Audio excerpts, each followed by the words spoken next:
today? We drive all the way from Santa Barbara to Fresno, and I just 5 hours in a bus, Jersey 5 hours in the Mike's, bus. like, Like, I wasn't really prepared to throw. I just like didn't have my headphones on, just like hanging out with the guys. And I got to the field and I'm like, you know what, like I want to win this game.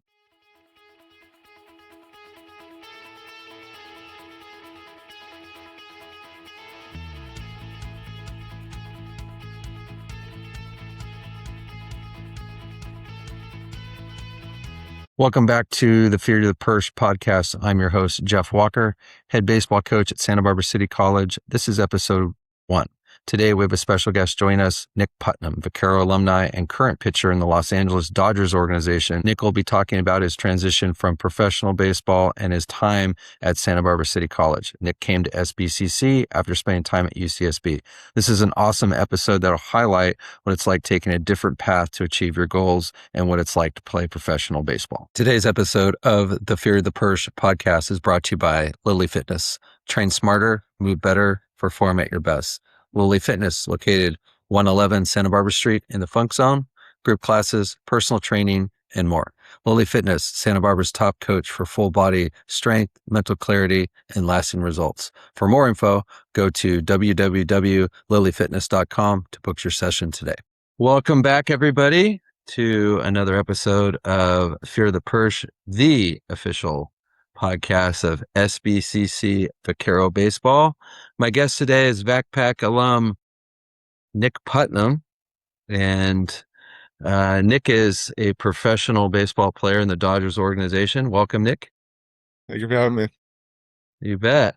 So, how's Pro Bowl life? It's been good. I've been here in Arizona training, and it's been good. I've been throwing really well. Kind of working on some new off speed, and it's been going great. Yeah, I saw the video looking pretty filthy. So added a split. Out of the split. Yep. And Yeah. made the slider a little bit harder, so it's kind of more into cutter now. So Okay, so you're fairly new to pitching. So walk us through getting recruited out of high school. You went to UCSB as a catcher to the transition to be a professional baseball pitcher. yeah, so it's a crazy journey. I mean, for me being so tall, um, I was always a catcher, and that's kind of all I've ever known. In high school and up until college, and got to Santa Barbara and kind of maybe like had an idea that pitching could be an option, but never really kind of gave it a shot. So, fast forward 2 years, I've just kind of been like getting a little bit of playing time, and I think I was finally more developed. I was a lot taller, and I think it was just about time that I step on the mound, which is crazy. It's been like a year and a half since I originally started pitching, so it goes by fast. But I've learned like so much. Obviously, at my time at UCSB and at SBCC. It's been a really smooth transition, kind of through it all. But yeah, I was a catcher, 6'8" catcher. So I don't know if you've seen many of those. You, you don't see many of those. So no high school innings on the mound? No, I maybe got off the mound once my senior year, and I think it was like an 89, but the 89 was like halfway up the screen. So it wasn't very competitive. Yeah, so that transition started fall of 25, correct? So no innings in the summer for Aiden Wershing and the Fighting Fish. You know, I was supposed to get in. I was supposed to throw the last game of the season because, like, I'd thrown the whole year. Like, I was ready to throw, I was just playing catch. But I was supposed to throw, and then it was a close game, so I never ended up getting in. If Aiden, so shout out to Aiden. So I mean that's kind of uh so guys that end up coming to play for us, there's always some sort of connection. So I guess the connection was you played summer ball for Aiden in the Northwoods League for the Kenosha Kingfish. Did you have anybody on your team that was from SBCC? It was DJ. DJ. Yeah, DJ was there the year before.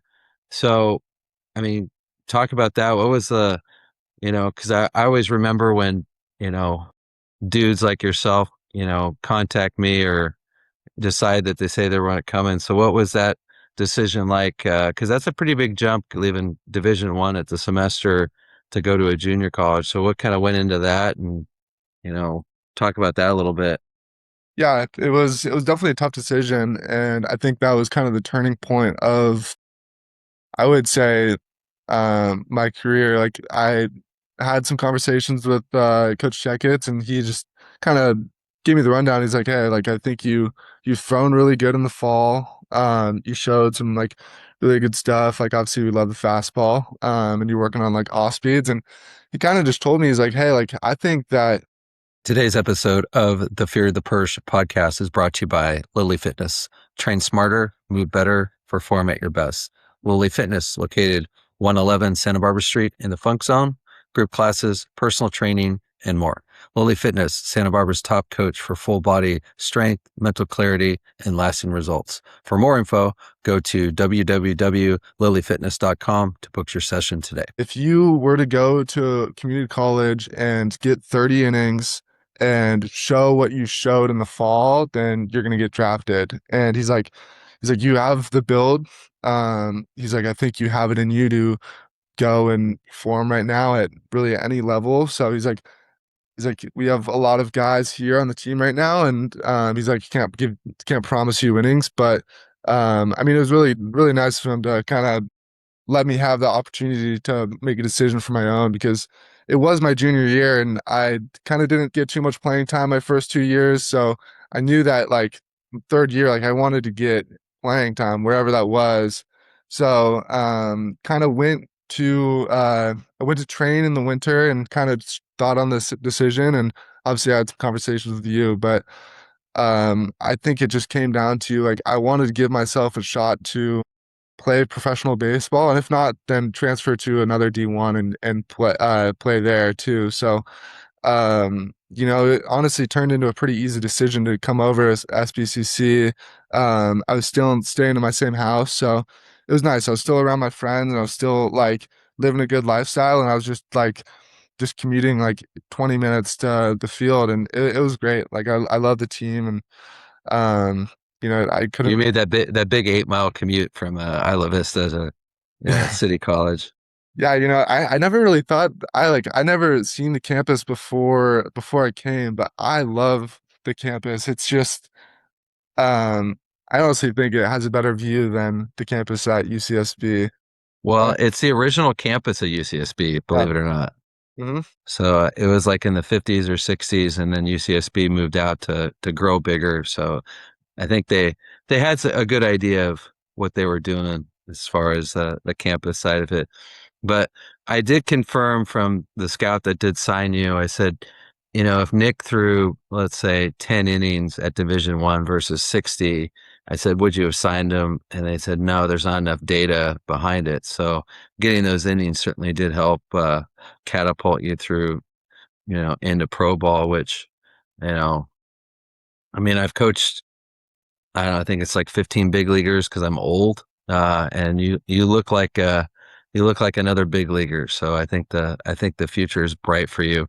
And as I said, as I always remember, so when you contacted me for the first time, I was actually skiing in Utah. It was the first weekend in January. So you may not have known that. So I plan on going skiing the first week in January till I retire from SBCC, hoping to get another Nick Putnam. So, you know, Yeah. got to keep with what works. So sometimes it's just, you just got to be lucky. Um, so you come in, uh, and the plan for you was, you're inexperienced on the mound, big arm. So I asked you this question. You remember, I was like, do you like closing or you like starting? You're like, yeah, whatever. Like, I just want to pitch. And I was like, kind of the plan for someone like you is like, hey, we're going to open you because that way we know that you're going to pitch once a week and you're going to go, you know, we can build you up. If you walk the leadoff guy, no big deal in the first. Everybody gives up 2 runs in the first inning anyway. And you kind of accelerated through that. You know, we scrimmaged Westmont, and I remember your first outing of the season, and everybody was watching you pitch. Like we weren't like playing the game; everybody was just watching you pitch because it was like, yeah, this is what a future big leaguer looks like. Uh, making that transition. I mean, you ease into the teammates really well for, you know, we get 15 weeks in the fall and those guys know each other.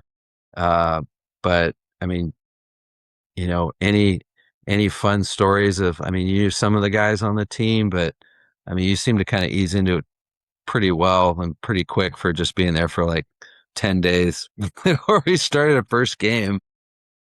Yeah, I mean the guys are great. It was easy to get along with everyone, and I think like from the start, like the team chem was already there, so it wasn't like I had to like we had to create anything. Like all that chemistry was there. Like team was great, and like you guys they really buy into like playing as a team, and like I felt like when I was out there, like they were like they wanted to like make those plays for me, and that's a good feeling when you're on the mound, where it's like I feel like wherever the ball is hit to, like they're gonna give me their best effort and make the play, and then that makes my job a lot easier. I appreciate you following the team last year. Who are some of the guys that, from the guys you played with or guys that were on the team last year, you still keep in contact with? Seems like you're pretty close with a lot of those guys. Yeah, I'd still talk to Aiden Canberg, and then like Will Matuzak, like all of those guys I've kind of like followed them, like Bubby. I mean it's easy to follow them and root for them, like I've seen the hard work that they put in, and it's not easy for a guy to like bounce back from a D1, and like JUCO ball is a lot more gritty than Division 1, and it's just like you put in the work each day and grind, and being able to see that and see these guys now and how much they've accomplished, like it's really exciting. It's really fun to watch. How has that helped you with, like what a day in the life of a professional baseball player is? We've had guys come on and talk about, uh, you know, all the time they put in, in JC, it's kind of like a baseball boot camp, as Coach Aggs likes to call it. But how has that kind of helped you as this transition to pro ball? Yeah, I think that when I originally made the decision to come to SBCC, it was more along the lines of like, hey, I'm gonna treat everything like I'm a big leaguer right now. Like everything I do is gonna be what I'm gonna do when I get there. So it's like just being super deliberate with like my prep work, like how much I'm working and my catch play, and just kind of taking that as serious as possible. I think it's easy to get into a habit of like having your catch play days not be as focused. You get into like some people, they just go with what the programming is. And for me to kind of realize that and be like, hey, like this is all on me. Like I need to have focus and I need to come in each day and work hard. And I think it's easier now, like because I've kind of built up like a regimen and a plan to like succeed. And I feel like once you get into pro ball, you kind of continue to do that and you can kind of just get on the ground running. So that was my biggest thing, just having a mentality like I was already there and that I needed to get better and continue to focus because it's easy to lose focus sometimes on um, stuff that you're like you already have down. But if you just lock in and focus it and do the little things right, then I think it's a big deal in the long run.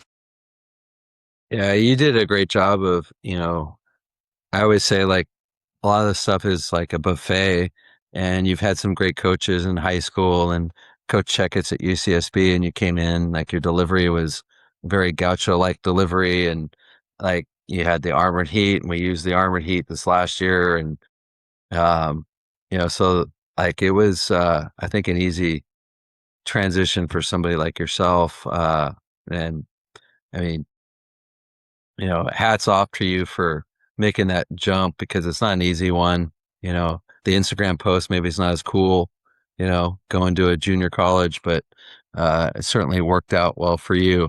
Now, I do have some curiosity though. Do you have some superstitions that I don't know about that you would because you're a baseball player, so I always say like you had the catcher mindset, you know you were always shaking off pitches, which is great. Like you thought about it, like you're sitting in the dugout helping the guys win when you're not pitching. Uh, but you have some superstitions that are kind of fun or that I don't know about.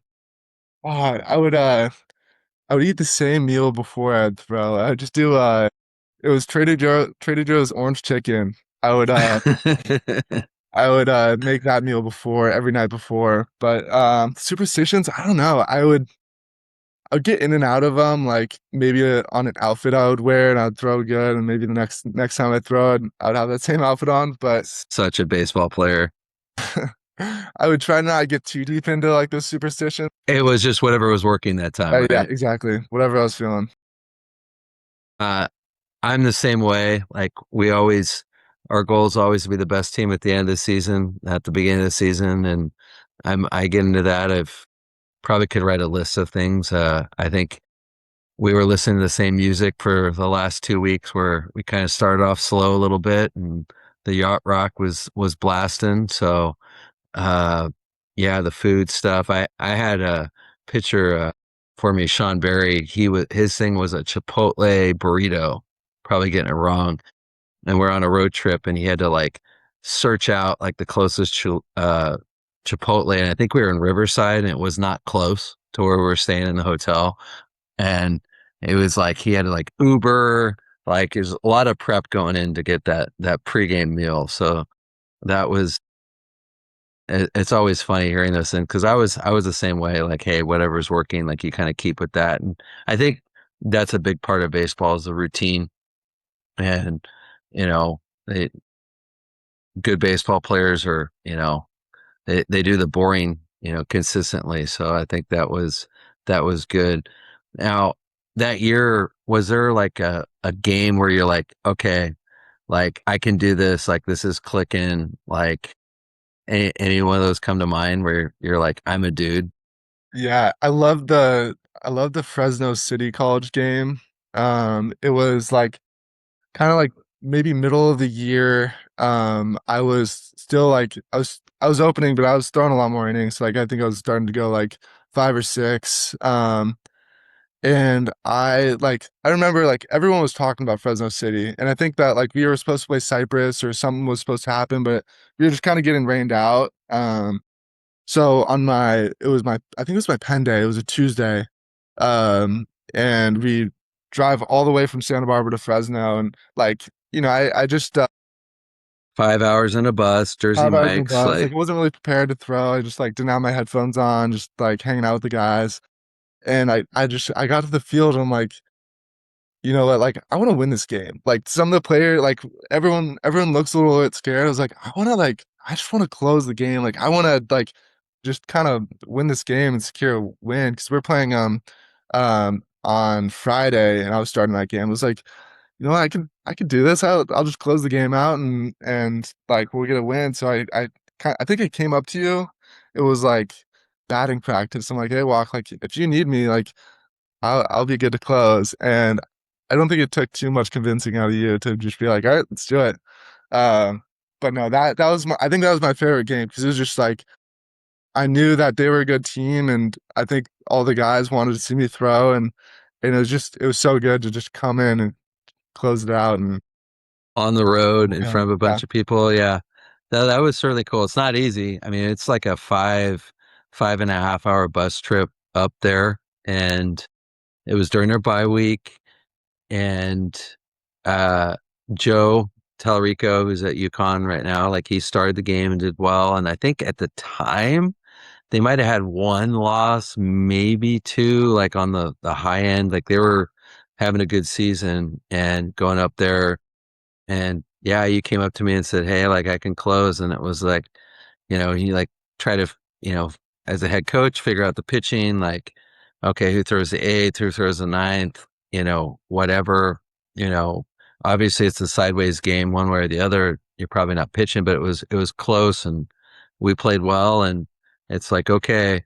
And remember their coaching staff came in. It was like before the game, they're like, "Hey, you're our toughest opponent so far this season. Like this will kind of, and at the end, it was like, man, you guys can really, really pitch. And they're like, dude, that Putnam kid, it was like, we had no chance. Like coming in the ninth inning, it was pretty cool. I think he hit 95 a couple times. Like, and it was like, yeah, that's what it looks like. So yeah, that was cool. Good time. Uh, I mean, for me, like there was the pitching stuff aside, but then like we DH'd at the end of the year because it was like, you know, I don't need you pulling a hamstring, hustling out a double when a bunch of scouts are coming. And you're like, okay, whatever. And it was like, hey, I think I can hit. And I was like, go through in a BP group, and you're just were launching balls, just absolutely launching balls. And I'm like, we were struggling to find a DH guy that was a DH the year before, kind of was struggling a little bit. And it's just the way sometimes the season goes. And I remember you got a pinch hit and you weren't swinging at stuff in the dirt, like whatever. And you're just so intimidating being 6'7", 6'8". And then we're like, all right, well, when you're not pitching, like we'll DH you.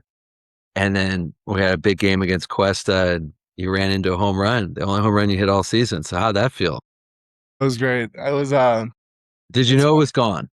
I knew it was gone. I think we were taking BP, and I remember early on, like I was getting fisted, and like the ball was flying. So I knew that like I got that one, but it was funny because Matusak was on second base, and he was like, he's a funny guy. Like sometimes he's messing with the pitcher, and sometimes like Yeah. you don't know if he's trying to tell you the pitch or if he's just like getting in the pitcher's head. And he just kept sticking his hands out like one way or the other.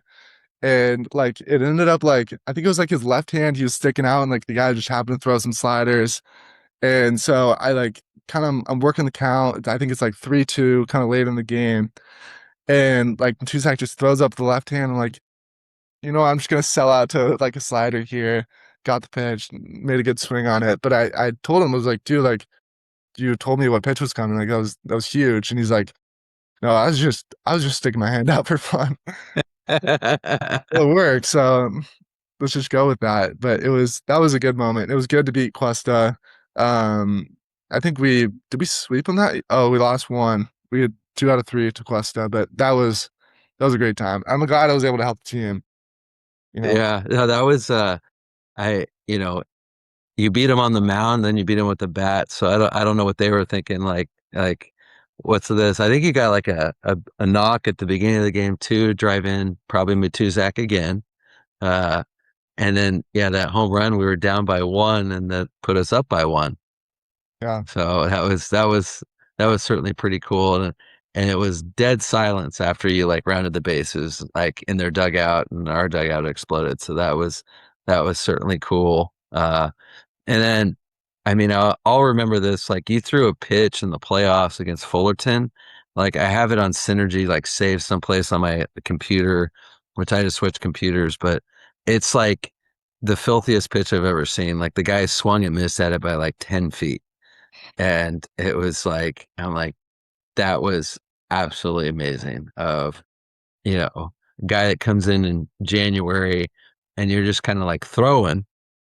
We played Westmont, we scrimmaged with Westmont, and you just were like throwing it by some guys, and one guy ran into a ball, and it was like from that to the end of the season, like you're throwing pitches that guys are like missing by like, they couldn't hit it with, a couch. Like it was just so far away. That was really, really cool to see like how far and how quickly like you developed. Like it's just, you know, I think our season's, 40 games, 13 weeks or so, but that was super, super cool. So, uh, that was exciting to see.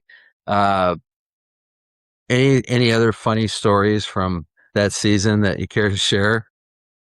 Because you guys were a close team. Like, I mean, our teams are always close. I'll say this: how pissed are you that we go to Hawaii now and you didn't get to go to Hawaii?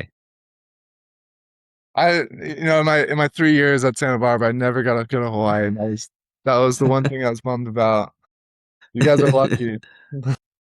Yeah, but any funny stories from that year that care to share? I loved not really a funny story, but the game that Camberg hit the home run in the ninth inning. To tie That it. was Yeah. Oh my gosh, that was the greatest game because it was like I think it was like Deltopia. So like all of the college students were going out and like all of our friends are going out. So we're a little bit bummed that like we had to play, but I think we just kind of brought kind of a different energy to that game. Like bottom of the ninth inning, I think like run a second and third, 3-2 count, and it was out of a movie. Canberg just unloads on one to tie the Yeah. game and goes into the 11th. So that was such a cool moment for me. That's what I remember. Yeah. Shout out for at Camberg. He's playing with the Foresters this summer, and I just like you can't get enough of Santa Barbara. So he was Oh, at Pepperdine this last year. Yeah, the uh Deltopia. I know it always seems like we play on Saturday of Deltopia, which I don't know is a good thing at home. Always at home. So I I always remember like that day, like getting the field early and then getting the stuff from the locker room, the office, and driving to the field, which is right around the corner. And it's like 8:30 in the morning, and there's people at the bus stop in full uniform, bikini top, like just ready to go, like at 8:30, just to go on it. And I'm like thinking to myself, like, we got a baseball game to play, and like weather's like 70 degrees, so we we always seem to have good success during that time as well. Uh, so pro ball job, feel like a job, or feel like you want to keep this job as long as possible?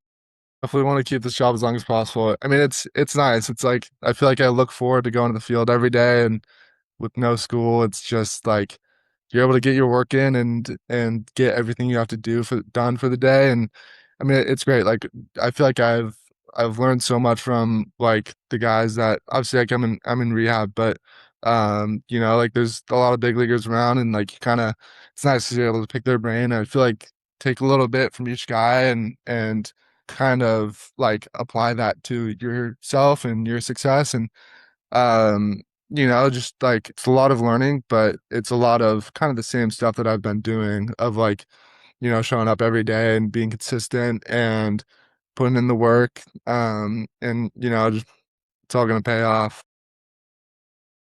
Anything stick out in your mind that prepared you for pro ball, or was it like a completely different jump from college? I mean, honestly, it wasn't too crazy. I feel like a lot of the lifts that we've done, with Erica, they've all been like pretty similar lifts. Like a lot of single leg stuff, a lot of water bag stuff for me, kind of building that coordination. Um, and obviously I think it's like a different schedule going, obviously like going from class to the field to weights. It's more of like, get your prep work done and then kind of just go in increments of prep work, throw, conditioning, and then post throw. So I feel like it's all pretty similar, and it's just the there's a lot more there's also a lot more focus that goes into the day and what you want to accomplish because like every day is important and you want to just make the most of every day. Yeah, shout out to Erica, my wife. She's the best strength coach in community college, so I lucked into that one. You know, 25 as my assistants always remind me that she's the best coach in my family. So I do get to hear that quite often from several people, including yourself. Uh, any other shout outs you want to give to anybody? I mean, got to shout out the Vax 2026 champs. I mean, they had a great season, and like I think I like obviously I was watching on the video, but they from the start to the finish, they've just like I think they've really transitioned into like a really solid team. Um, Hoping for a 7-peat this year. Yeah, we fell a little short in conference, but I think that was the best thing that happened for this team. If you talk about the team, your team was really close, and 25 and 26, the same thing. I mean, you know, kind of the thing I stole from my junior college coach. We used to go to Hawaii, so it's not an original idea in junior college. So you can't fly back on a plane and not be close. I think our guys were really, really close. And I think it paid dividends, especially at the end of the season. I think there was a little bit bitter taste in their mouth, falling a game short. And, it is what it is. But I mean, the road was, we've gotten that far before, but I mean, it was a really, really tough road to get through, and the guys played well. And, I mean, spending time in hotels and for regionals and super regionals. And I think it was, no big deal for them. So it was, certainly a really fun group. The Yacht Rock was blasting again. They loved it. So that was a good time. It was awesome too, where, even those games, we have former players coming back, and like you giving shout outs on social media, but like even guys coming to the games. And, the last, the SoCal finals, like I got former players that live in the area that are coming to the game. And like, I don't know how many places, have that. It was pretty cool. It was pretty cool. Like incoming guys, parents were at the game. So that was, certainly fun. So you guys, are all a part of it. I appreciate you guys. Appreciate you coming on. But Nick Putnam of the Los Angeles Dodgers on the Fear the Persh. Last thing, any fun Persh stories for us? I always love telling the one. I think might have been a little bit early on in the season. We had a couple rough weeks of rain. And I think one morning we had to kind of do some maintenance on the field, and I just remember showing up, and the field was just soaked. Like Yeah. it was the crazy. Doesn't drain at sea level, that's for sure. No, it doesn't. But after a lot of hard work, we got it looking good. But I was just that was another moment where I'm like, I'm thinking to myself, I'm like, you know what? Like when I make it, like I'm gonna think about this, like of kind of where you're at right now and where you're gonna be. Yeah, the purse was special. Yeah. It's I'll say this is from alumni like yourself. It's always like you're there and it's just kind of like, you know, it's not really like it's just such a competitive advantage because everybody wants to, it's not the greatest spot and it is what it is. And, you know, one day probably when I'm in a wheelchair, we'll have a $25 million stadium. And I think that's my penance. Like you can't have everything. You can't live in Santa Barbara and have an awesome team and an awesome school and have an awesome field too. Like it won't let you do that until you're finished. So, but that's always the thing is it's kind of like the story. I always say it's like, our field's kind of the story of our team and guys kind of, they do it and, have fun with it. And, you know, not a bad place to pitch at. That's for sure. With that. So, but Nick, appreciate you coming on. Another fantastic episode of Fear the Persh, and we wish Nick the best of luck. Just leave me some Dodger tickets, even though I'm not a Dodger fan. Sorry if I offended anybody, but always cool and appreciate you. Yeah, thank you for having me on. Love it.